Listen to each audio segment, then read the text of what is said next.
नमस्कार 99 न्यूज़ में आपका स्वागत है। मैं हूं आपके साथ शंकर कुमार। धनसा थाना क्षेत्र के बरमसिया भूता में बाइक सवार दो युवकों ने एक महिला के गले से सोने का चेन छिनतई कर फरार हो गए। घटना के संबंध में बताया जाता है कि महिला गुरुवार की सुबह अपने घर के बाहर मॉर्निंग वॉक करने गई थी। उसी दौरान अपराधी उनके समीप आए और महिला के गले से सोने का चेन छीनकर फरार हो गए। घटना में भुक्तभोगी महिला के गले में चोट भी आई है, जिसका इलाज स्थानीय निजी क्लिनिक में कराया गया है। घटना की सूचना धनसार पुलिस को दे दी गई है।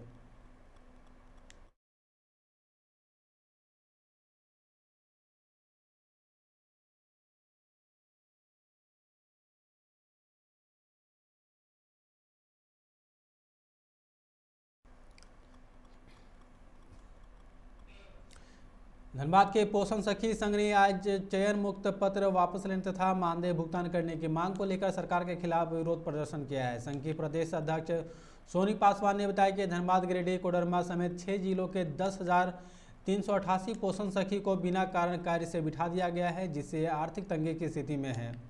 इसके अलावा इन सभी लोगों का मानदेय भुगतान भी नहीं किया गया है। इसी के विरोध में प्रदर्शन कर रहे हैं।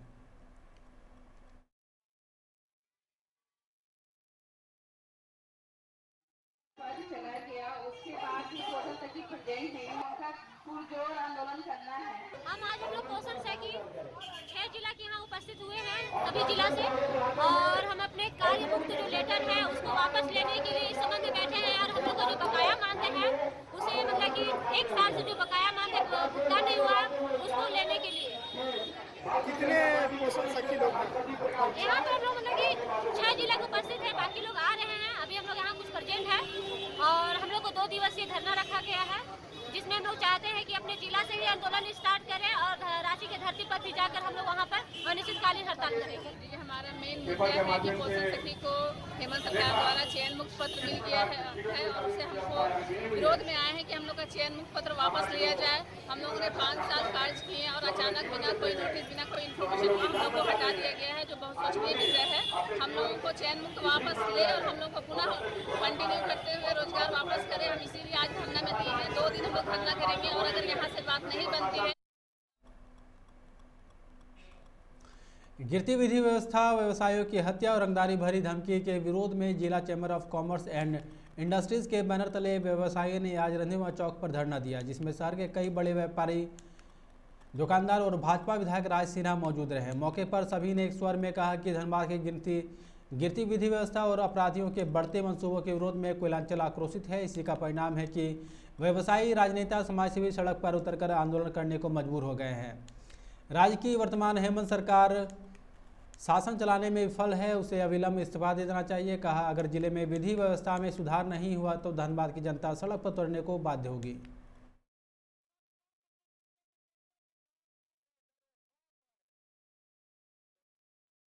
नीचे के द्वारा एक साथ रखिए, पहले बता दें, ध्वस्त हो चुकी कानून एक साथ और बिजली पानी की समस्या, जनता की मूलभूत समस्याओं का निराकरण नहीं हुआ। इन सब कार्यों को लेकर के आज धरना दिया जा रहा है।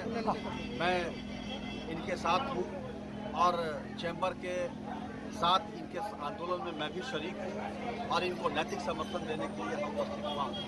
धनबाद की जो स्थिति है, यह दहशत में लोग यहाँ पड़े हुए हैं। जितने व्यापारी हैं, व्यवसायी हैं, चिकित्सक हैं, सारे लोग दहशत में हैं।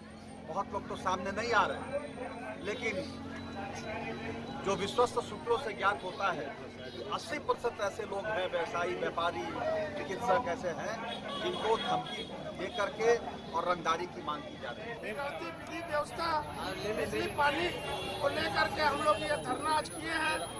धनबाद शहर में लॉ एंड ऑर्डर की स्थिति बहुत खराब है। बिजली पानी को लेकर के और विधि व्यवस्था को लेकर पूरा धनबाद शहर के व्यवसायी जो है भयभीत है।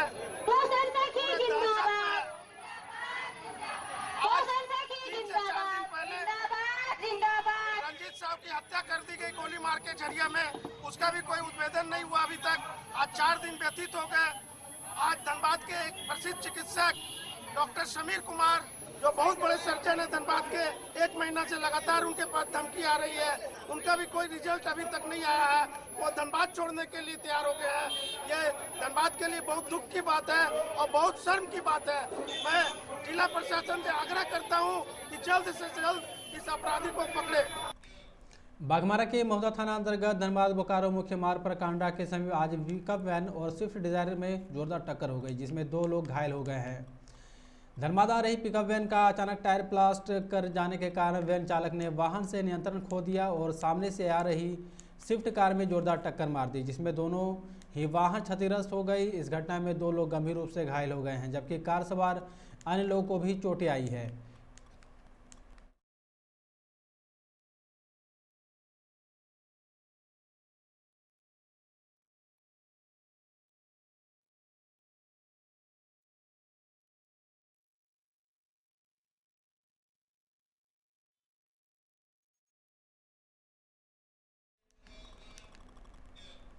बीसीसीएल एरिया 3 के बंद हवा चानक में गिरे किशोर का शव घंटों मशक्कत के बाद बीसीसीएल की रेस्क्यू टीम ने बाहर निकाल लिया। रेस्क्यू टीम इसी खदान के लिए बने एक अप्रोच व द्वारा से घटनास्थल तक पहुंची और शव को निकाला। शव निकालने ते ही मृतक के परिजनों की चीख पुकार मच गई। परिजन बीसीसीएल प्रबंधन के प्रति आक्रोश दिखे। परिजनों का कहना है कि स्थानीय प्रबंधन द्वारा इस हवा चानक को बंद कर दिया जाता तो यह हादसा नहीं होता।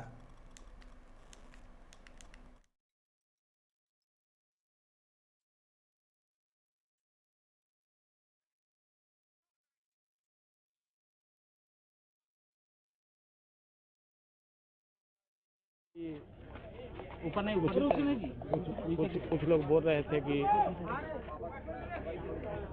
नशे में थे, कुछ बोल रहे थे कि बकरी चराने गए थे। पता नहीं क्या है ना है। ये माइंस पहले ही से बंद था, 20 साल पहले ही बंद था। अब बंद ये किया गया था, लेकिन बीच में बारिश होने के बाद खुल गया था। यहाँ के कुछ लोगों का कहना है कि एक एप्लीकेशन दिया गया। नहीं। झारखंड पंचायत चुनाव को लेकर सुप्रीम कोर्ट में ओबीसी आरक्षण के मामले में कल फैसला आने के बाद आज नामांकन प्रक्रिया में अच्छा खासा उत्साह देखा गया है। पालाजोरी के विभिन्न ग्राम में मुखिया पद के लिए 200 से ज़्यादा प्रत्याशियों ने वार्ड सदस्य पद के लिए नामांकन किया। मुखिया के लिए निर्वाची पदाधिकारी मनोज कुमार मरांडी व वार्ड सदस्य के लिए निर्वाची पदाधिकारी शिवाजी भगत के समक्ष नामांकन दाखिल किया।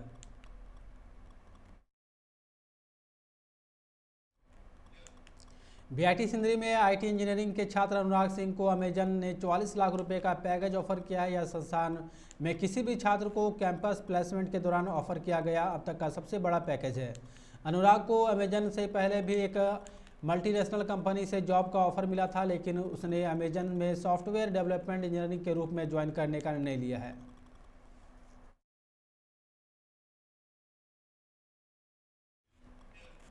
झारखंड के मुख्यमंत्री हेमंत सोरेन की मुश्किलें बढ़ती जा रही है। खदान पट्टा अपने नाम पर लेने के मामले में चुनाव आयोग ने उन्हें अयोग्य ठहराने को लेकर पहले ही नोटिस दिया है। अब उनके विधायक भाई बसंत सोरेन को भी माइंस कंपनी का पार्टनर होने की शिकायत पर निर्वाचन आयोग का नोटिस आया है। भाजपा सांसद निशिकांत दुबे ने ट्वीट पर लिखे संदेश में इसकी सूचना सार्वजनिक की है।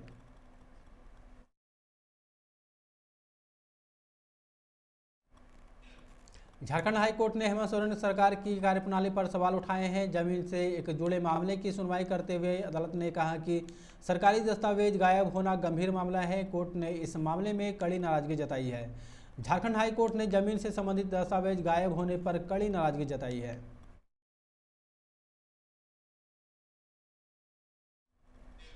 महंगाई की बढ़ती मार के बीच बिजली उपभोक्ताओं की जेबें आने वाले दिनों में हल्की हो सकती है। राज्य में बिजली की दर में अधिकतम 17% तक बढ़ोतरी हो सकती है। यह विभिन्न श्रेणी के उपभोक्ताओं को प्रभावित करेगा।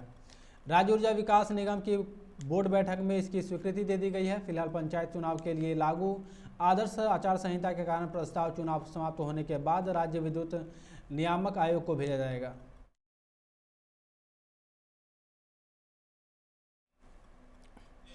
खबरों में फिलहाल इतना ही। आप देखते रहें 99 न्यूज़। नमस्कार।